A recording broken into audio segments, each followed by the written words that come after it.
अभी मेरा राउंड शुरू हुआ है और मैं देख पा रही हूँ कि यहाँ पे ये पूरा गोदाम जो है बुरी तरीके से भरा पड़ा है, जिसमें कि इनकी लिस्ट के हिसाब से 458 ऑक्सीजन कॉन्सेंट्रेटर्स यहाँ पड़े हुए हैं, वेंटिलेटर पड़े हैं 146, 36,000 पीपी किट यहाँ पर पड़ी हुई है और भी बहुत सारे मल्टी पैरा मॉनिटर्स पड़े हैं। इसके अलावा बाईपेप मशीन्स पड़ी हैं, बहुत सारी चीजें, मास्क पड़े हुए हैं, मैट्रेसेस हैं, बेडिंग्स हैं, ये सारी की सारी कोविड के समय से लेके अब तक पड़ी हुई हैं चीजें। और ये एक अस्पताल का मैटर नहीं है, ये हर अस्पताल के गोदाम ऐसे ही भरे पड़े हैं। जो कल मैंने हाउस में बोला था, करोड़ों रुपए का मटेरियल यहाँ पे मिट्टी हो रहा है।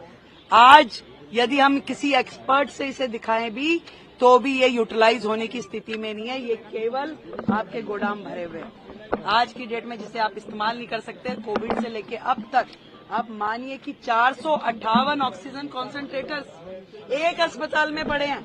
बाकी के अस्पतालों की क्या स्थिति है? और जो 7 बिल्डिंग जो उस समय कोविड के समय में बननी थी, जो आनन फानन में इन्होंने संजय गांधी में उन्होंने पार्किंग में ही बना दी बिल्डिंग। यहाँ पे इन्होंने पीछे के एरिया में, क्या एरिया वो स्पोर्ट्स ग्राउंड था, उसमें खड़ी कर दी बिल्डिंग, जिसमें किसी भी तरह की अस्पताल के लायक कोई फैसिलिटी नहीं करी गई। अनप्लान्ड तरीके से केवल एक पोटा केबिन जैसा स्ट्रक्चर खड़ा कर दिया गया, जिसपे करोड़ों रुपए की लागत से करोड़ों। कहाँ है हमारे हेल्थ सेक्रेटरी? हाँ जी,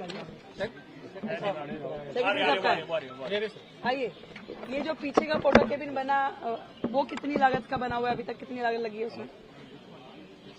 जो यहाँ पे कोविड के समय की जो 7 बिल्डिंग्स में से एक बिल्डिंग है, टेम्परेरी स्ट्रक्चर जो बनाया, हाँ, सेमी परमानेंट स्ट्रक्चर, वो यहाँ पे अभी कितना % पूरा हुआ है?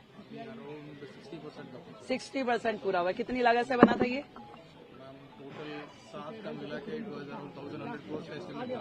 1,100 करोड़ का एस्टीमेट था, जो कि उस समय का शुरू हुआ 60% पे आज भी है। कोविड में बन नहीं पाई।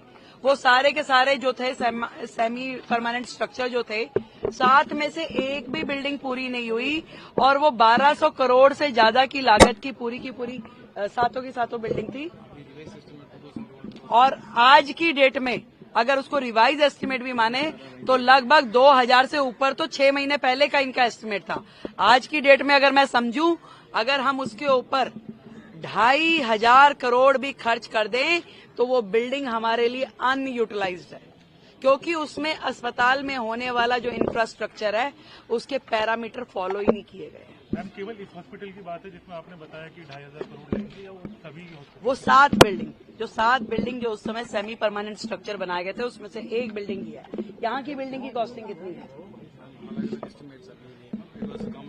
कॉमन एस्टिमेट था। बहुत गड़बड़ियां हुई हैं, इस तरह के आरोप सामने आ रहे हैं कि जो कॉन्ट्रैक्चुअल स्टाफ की हायरिंग हुई है उसमें बहुत। अभी मैं यहाँ इस बिल्डिंग में आई हूँ तो लगातार वो जो कर्मचारी थे वो चिल्ला रहे थे कि हमारी 6 महीने से तनख्वाह नहीं मिली। इस तरह का माहौल है। और मैंने तो पहले ही कहा कि दिल्ली सरकार के अस्पताल और दिल्ली सरकार का स्वास्थ्य विभाग खुद बीमार है। अभी इस तरह के न जाने कितने ही मुद्दे अभी खोज के हमें निकालने होंगे। जो लोग चिल्ला रहे हैं कि 2,500 दीजिए, पहले वो ये देखें कि दिल्ली सरकार वो किस हालत में छोड़ के गए हैं। कितना करोड़ों रुपए का उन्होंने नुकसान दिल्ली की जनता का किया। आज इतना हजार सामान अस्पतालों में सड़ रहा है।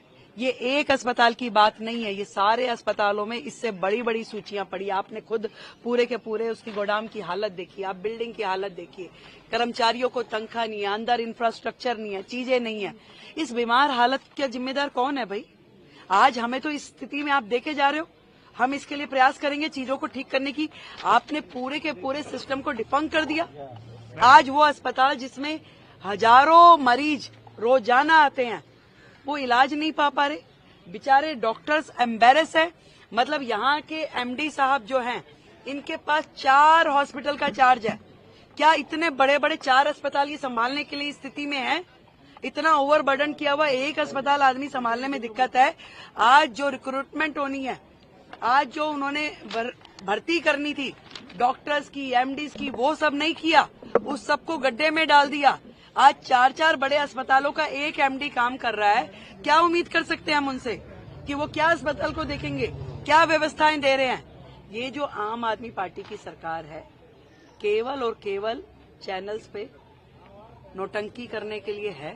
काम करने की दृष्टि से उनका हेल्थ मॉडल, उनका एजुकेशन मॉडल जीरो है।